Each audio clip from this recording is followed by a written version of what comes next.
王老师，刹车有异响。刹车异响指纹那么多，听都没听，你以为我算命的呢？哎呀，你听。啊，这个是刹车分舵活动销的声，把卡钳拆了，活动销上点润滑油就行了。我去，这也可以啊。那这个声音呢？就是一踩刹车踏板的咯吱咯吱的。哦，这个是踏板橡胶件的摩擦声，抹点黄油就 OK 了。哦哎呀，王老师，你呀有点东西啊。那倒车的时候踩刹车有转到玻璃的声音呢，就是像这种，听。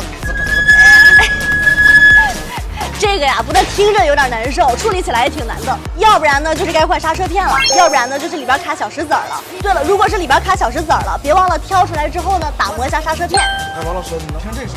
哎呀，行，下次再说。这次记得点赞收藏了，我去上课去了，See you。